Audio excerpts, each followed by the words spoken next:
Well, it was an amazing day at an amazing place full of amazing history. And I might have just found something, well, amazing.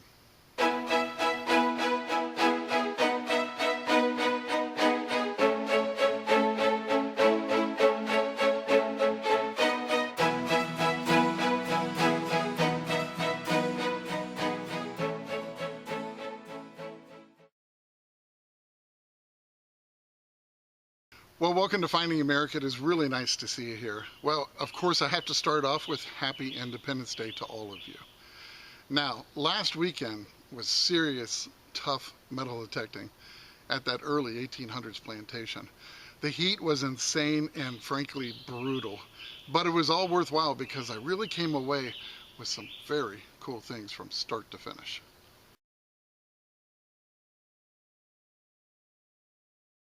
Well, I have to say right off the bat, this one started off with a bit of a bang.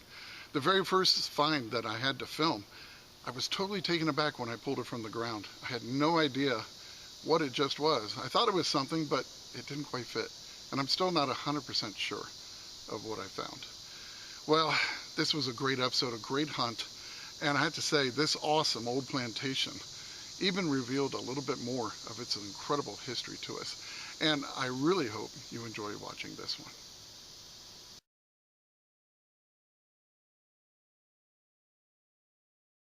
Well, as you can see, they baled the hay in this field, and I'm back on it. Oh, I couldn't wait to get back on it. Now, I've been doing an orbit all around the perimeter just to see if there's anything back there. I didn't get too much, 3 half horseshoes. And so I started to come over to the more, what I believe was the more populated area of this field. And got a 60 signal. This is the first thing I found that I felt was worth filming, and this one's definitely worth filming. I don't know what it is, but it's very cool. Check this out. It was giving me a 60 something long signature, so I knew it was going to be some kind of a long iron piece, and that is really unusual, isn't that? Yeah, I've not seen anything like it. Definitely old.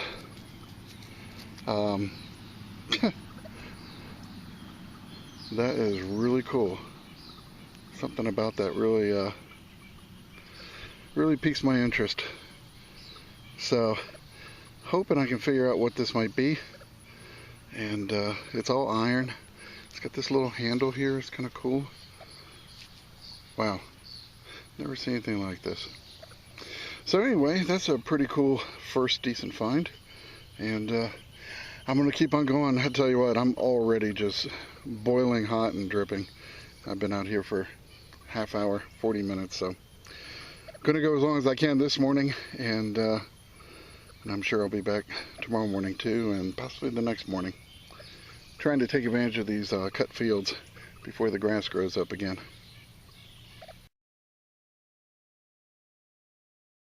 Well, when I pulled this one from the ground, I immediately thought I found an awl.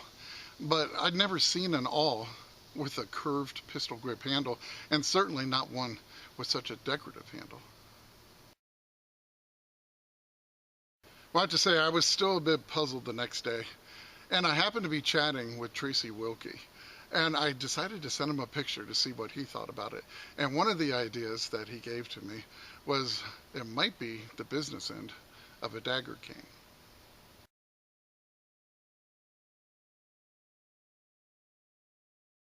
Well, I have to say that idea certainly set the light bulb off for me. It made sense because dagger canes and dagger parasols were very popular for self-defense in the 1800s up into the 1900s. And that would also explain the fancy curved handle as well. Well, I'm not 100% sure on this one, but I'm hoping you might have an opinion on it as well. And if you do, just chime in the comments below and let me know if you think we're on track with this or you think it might be something else altogether.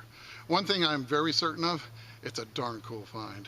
And I also purposely mentioned dagger parasol because of the next find I made right after this one.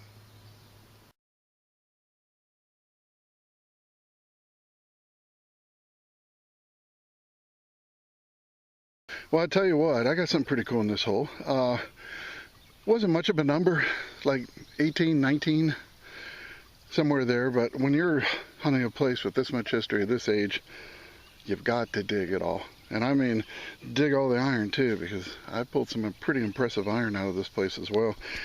So anyway, I dug down. The first thing I pulled out was this rusty nail. And I'm like, I don't think that's my target. And I stuck my pinpointer and it rang off right where I pulled the nail from. And I just popped it free. Check this out. First I saw it like this. I'm like, what in the world? I thought it was like a cartridge shell. But it isn't. It's one like I've never dug before. This is a parasol slide. But look at that. Isn't that cool? Probably got run over by a tractor. But I've never seen it connected like this. At least I've never found one before. But that is very cool. Very old parasol slide. And I'm very happy to have that one. So I'll get it cleaned up, get you a better look at it. But that's a beauty. That's a great relic.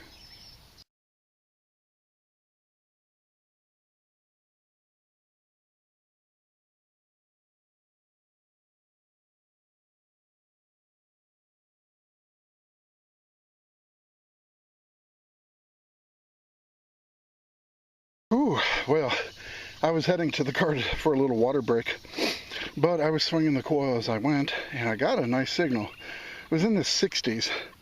It said it was iron, but it was definitely a conductive target down there too. That's one of the great things about this machine. With the screen, I can see everything that's in the ground. I can see if there's iron or conductive or iron and conductive. So I pulled 2 nails out, ran the coil over the hole again. All of a sudden it's hitting 80s, 90s. I'm like, all right, it was a little masked. So taking those 2 nails out, the numbers jumped up. So I started digging down very carefully. I'm about 10 inches down, and I think I got something very cool. I think I have a buckle. It looks to be fancy. I'm not sure. But I grabbed the camera.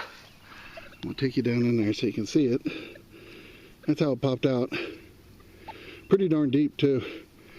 But I kept working around it, pushing in, so I didn't hit this thing. So if you're new to the hobby, and you know the target's right there, don't plunge your digger right where the target is. You don't want to scratch it. But look at this. Oh boy. Oh yeah, this is a lady's buckle. Oh, and it's old too. Wow, look at that. Beautiful green patina. Ah, it's got some open work on it. Oh boy, look at that. Hope I had it in frame. You can hardly see my screen from the light, the angle of the sunlight here, but look at that. Yeah, look at this. Oh, it's beautiful. I'll tell you what, let me give it a light brush and we'll see what it looks like. But very cool piece. Definitely, I put it back in the 1800s. It could be very early, but really deep down there. I'll be right back. Let me give it a light brush and we'll see what it looks like. Gotta love it. Well, it's a beauty. Check this out. Let me get it in my hand. Each of the decorated portions is a rising sun or a sunflower. It's really hard to tell, but it appears to have been silver washed or plated. So the green patina, it was just a powdered patina. So as soon as you start even breathing on it, you're going to lose that. But it was silver wash. So I'll probably give it a quick dip in the apple cider vinegar and see if I can't get more of that original plating out. But is that not beautiful? I love the design on it. With the sunflowers or the rising sun, I'm not sure which. But my gosh, what a beauty. And this could easily be mid-1800s. It's just a beautiful piece, truly.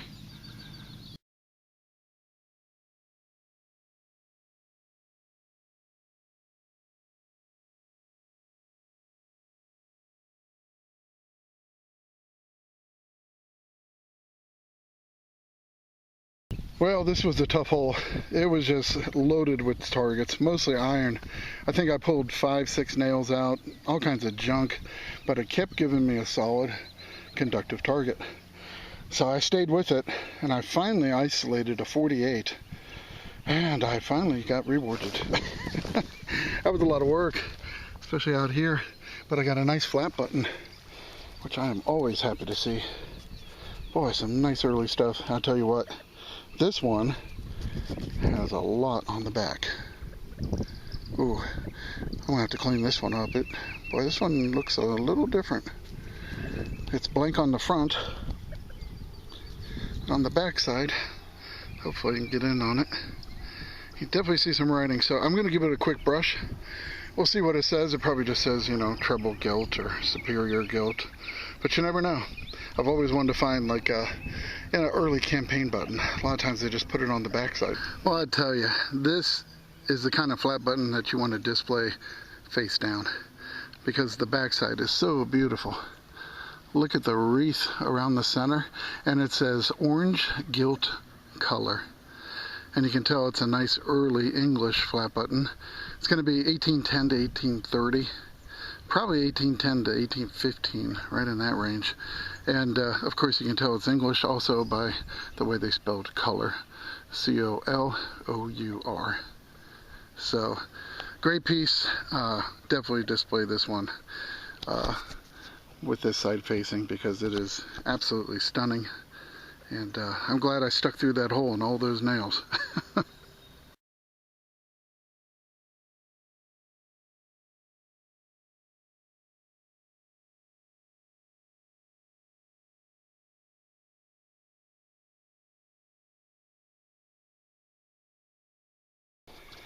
Well, I think I finally got some Civil War lead.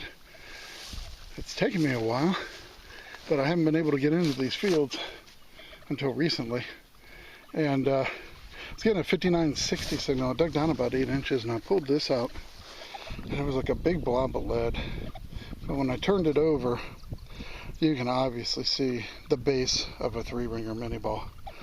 So this was definitely fired, probably struck a big rock or something, but it's pretty wild because if you notice, the impact looks like it was on this side instead of the point, because this would be as flat as this is on that side. So it's kind of cool. This is a 69 caliber. I'm definitely sure of that. It's a big baby. But I'm thinking this was fired from a very long distance, sort of a pot shot. And it may have started to tumble as it's started to slow down its speed. And it may have hit the rock in mid-tumble, impacting it with the bottom side of the bullet. So pretty cool. That's my theory, but definitely a fired 3-ringer. And I've been waiting to find one. I was hoping it would be in this general vicinity, because I guess I'm about 30 yards from the old 1820 barn. And there's an amazing story to tell about that barn and some amazing things to show you. So I've just been waiting for the right find to come along and sort of segue into this really incredible piece of history. So let me put this away, and I'm going to head over to the barn and show you some amazing things.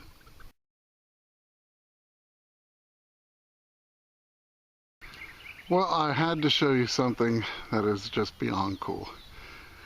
And it's not just this barn, which the barn is definitely beyond cool. The barn was built around 1820.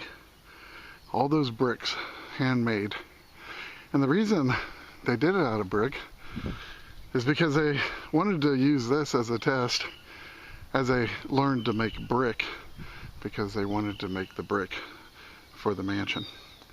So they built this first so they could get the techniques down in brick making. And then every single brick that built the mansion was actually built right here. And also, I believe there was a kiln in the area as well, but we haven't really been able to figure that one out exactly where it is. But what is so amazing is this is not only original brick from 1820, But these windows right here are wormy chestnut, and they are original. And of course, wormy chestnut is a very hard wood, and it definitely lasts. It almost looks like an old jail cell window. It's got the vertical slats, but this is all original. But that's not what's even amazing yet. Let me show you something. Of course, this was occupied during the Civil War. Troops camped here. Now they did target shoot out here. They may have had some skirmishes, but what is really amazing is that there are many bullet holes in the brick from the Civil War. This is the most prominent one. This is probably from a 69 caliber. It is huge. But is that not amazing? I mean, original 1820 brick with Civil War bullet holes in it. And there's one there. There's also more of them down here. You can see them here. You can see one right here too. And there's the 69. And then there was one all the way down here on the bottom. It's just amazing. And the wild thing is, these are about stomach high. And I can't even imagine. It just goes to show you what a 69 caliber bullet will do. But isn't that amazing? The owner had showed me all this, and I just couldn't believe it. It's just really amazing thinking about the mini balls flying back and forth here. But let me show you something here. Let's show you the inside of this original 1820s barn. You can see all the brick and the beams. A lot of them are still the original hand-hewn beams. Two more chestnut windows back there, but it is just an amazing place. You can see all that. I tell you, this place just takes you back in time. This one has a wood floor. The rest of them are dirt. And I do have permission to dig in these. They're not used for livestock or horses or mules anymore. But look at that. All hand laid. Look at this beam here. All hand hewn. Just absolutely amazing. And it's missing a couple slats on this window, but you can see the peg holes that they put in for the slats. Just awesome. It really is an awesome barn. And yeah, check that out. You see the different color of bricks. It's kind of interesting. Depends on, I guess, the clay that they got from the river close by. But I think they were kind of also experimenting with the color of brick and trying to get that right for the mansion. So I just had to show you this place. It is amazing. And yeah, you don't see this very often. I'd be surprised if there's another one in the entire state of Tennessee. A solid brick 1820s barn. So very cool. I really wanted to show you guys this. And yeah, we're going to run the machines in here and see if we get some signals. It hasn't been used in a long time. This one needs to be mucked out a little bit more. But some of these are just dirt, so not bad at all. Look here, original brick sitting on just sitting around. So cool.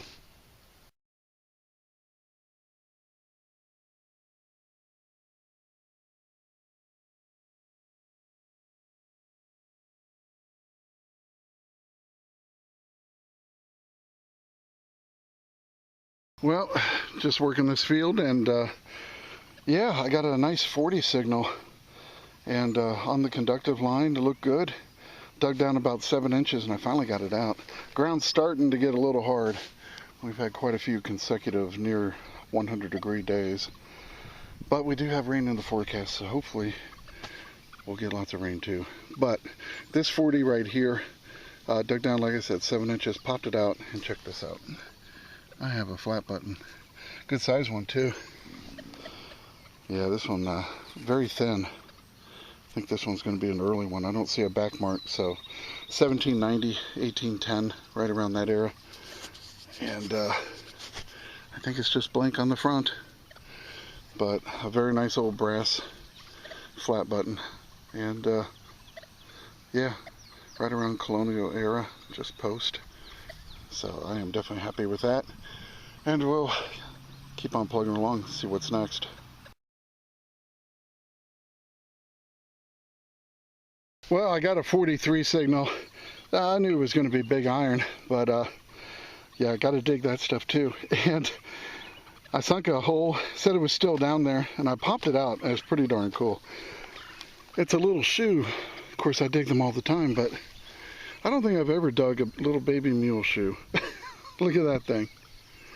That's got to be the smallest mule shoe I have ever dug. How cool is that? Well, maybe the small shoes bring you the big luck. Let's hope so. But I am definitely keeping this. I've never found a shoe this small before, so I definitely like it.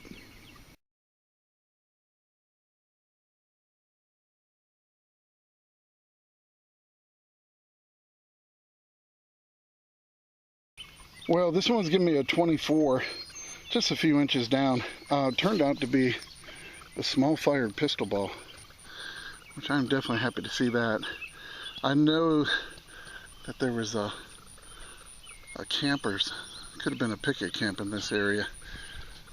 It's just the right location for one, and I was hoping to find some evidence of one, and this might be it. Very cool, and yeah, that's encouraging.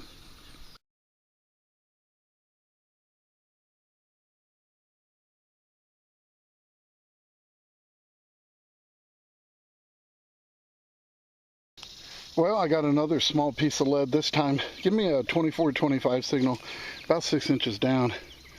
I got a little bucking ball. Now, for those of you starting off that don't know what a bucking ball is, there were 3 of these packed with a 69 caliber musket ball, and then packed all in one shot. So, kind of a shotgun kind of thing. You'd fire it, the main ball would go out, and these would follow. So, better chance of hitting your target. And that's a nice little find right there. So that's like, I found another little piece of lead too that I didn't film. So that's 3 right in this area. So hopefully there's more.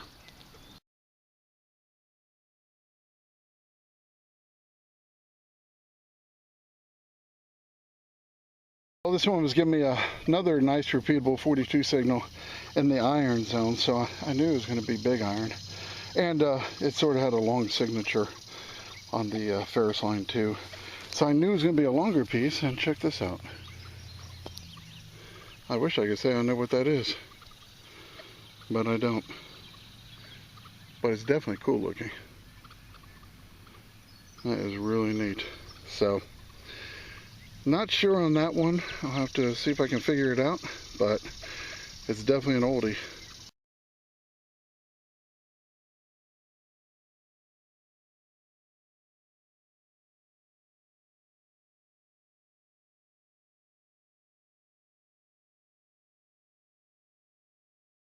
Well, I tell you, it's boiling hot again. But I tell you what, I finally did it. It seems like it's been a long time, and I didn't think I'd find one up here, but I don't know. I got a knack for finding wherever I go. Check this out. Yep, we have a railroad spike.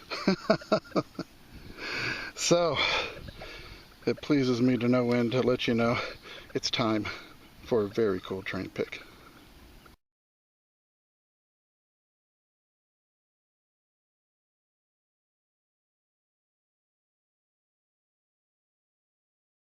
Well, we have more mysteries solved this week, thanks to all of you watching last week. You might remember this piece that I found on last week's episode. Well, thanks to Lloyd Wyan, who was watching the episode, I now know that this is what remains of an old baseboard doorstop. And you might also recall this hand-forged beauty. Well, Randy Kress and Randy Griffin were both watching the episode, and they were extremely quick to let me know that what I'd found was an iron pentel to a very old gate hinge. And finally, I also found this beautiful old piece in last week's episode as well. Well, Jay Gordon came through once again with a mystery find solution, and he let me know that this was a very ornate Victorian era furniture caster. Well, that is definitely batting 1,000 right there. And I want to send a huge thank you out to all of you who worked really hard, left a ton of comments, and helped make last week's mystery finds this week's mystery solved. Well, I've spent the last hour going through this one field digging iron pieces after iron pieces. But I was kind of walking back to the vehicle, and I got a nice little conductive signal. It said it was pretty deep, and yeah, it was. It was probably 10, 11 inches down. And I flipped the plug over, having to use the shovel because the ground is really hard down here. And it said it was still in the hole.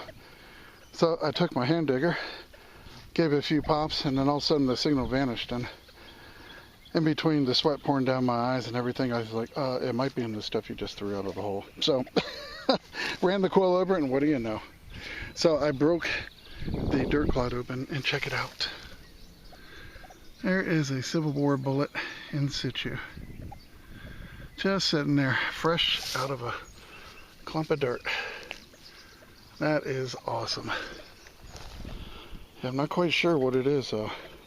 It might be a... I don't know. It's a carbine.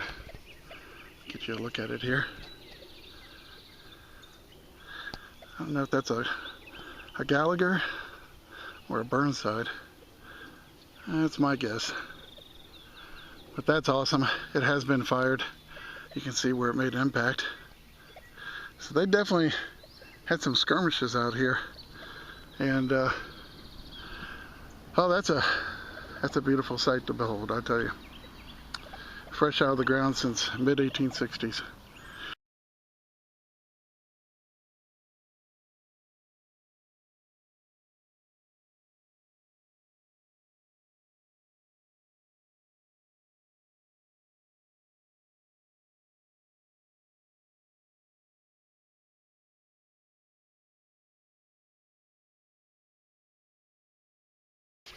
Well, I was just kind of doing a little bit of eyeballing on this exposed dirt portion, and I saw this sticking out, and I thought, is that a point? But then I realized it's a milk glass. But as I turned it over, I just had to show you, because sometimes I just see things that just strike my fancy, and I figure, what the heck, maybe you'd like to see it. But if you can see the pattern on this milk glass, I've never seen that before. So that's pretty cool. I just had to show you. I'll get it cleaned up and get you a close-up picture, but I wonder what this piece was. Well, just swinging along, got a 68 to 70 signal. Little choppy, but definitely a digger. So I went down after it, I'd say about 6 inches, and I was kind of hoping for a silver dime possibly. But it wasn't a silver dime, but it was something pretty cool. Check it out. That's an old thimble, and it's an old advertising thimble. I can still see the yellow paint and the band that goes around it. Now, usually these are like Tennessee insurance thimbles, the ones I seem to find. Hopefully I have something different. I'll tell you, the paint's, yeah, boy. Huh. Not sure what that's going to be. Let me get a little water on it and a toothbrush, and we'll see what it is, but it looks to be in pretty good shape. Well, it cleaned up really nice, and I tell you what, it's in really good condition, and it's one that I've never found before. You should be able to see it. I think it says Daniel, and on the other side it says Webster. And then the other one, it took me a little while to make it out, but it says flour, as in baking flour. So how cool is that? Advertising thimble, really nice shape. I mean, it's obviously squashed, but usually these are just eaten up, these old aluminum ones. Probably going to date from like 1920, somewhere around that, and probably given away at an old grocery store. Actually, there used to be a store on this very property. So it might have been a thimble given away right at the store next to the mansion. So pretty darn neat, and very happy to have this one.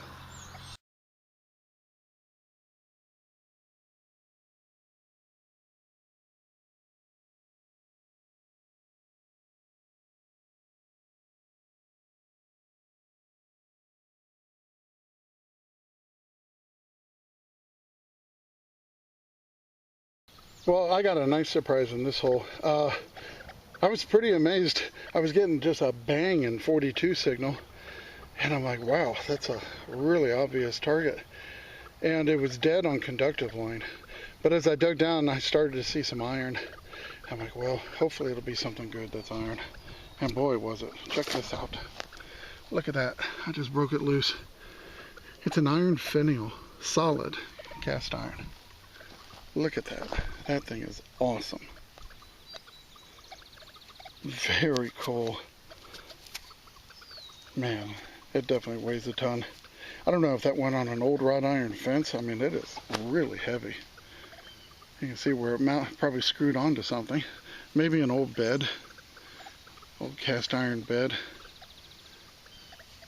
How cool is that? I mean, that is just outstanding. I just love that piece.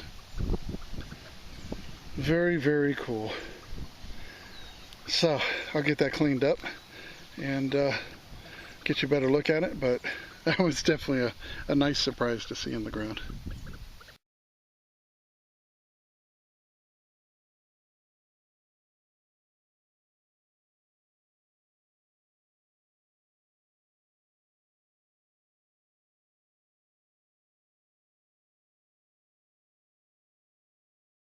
Well, unfortunately, it looks like we have another scorcher heading our way this coming weekend. But I'm going to do my best to get out there, dig some holes, and see you back here next week. Now, don't go anywhere just yet, because I have some really amazing old historical photographs to share with you from our country's illustrious past. And also, at the end of this episode, there's going to be a link that'll take you to another incredible Finding America episode. As a matter of fact, I just thought I'd show you guys this one. It's the very second episode of Finding America that I ever made. And Chris and I were both YouTube newbies, but we had a blast out there. And I hope you enjoy watching that one. I hope you enjoyed watching this one. And remember, it's history that makes a find a treasure.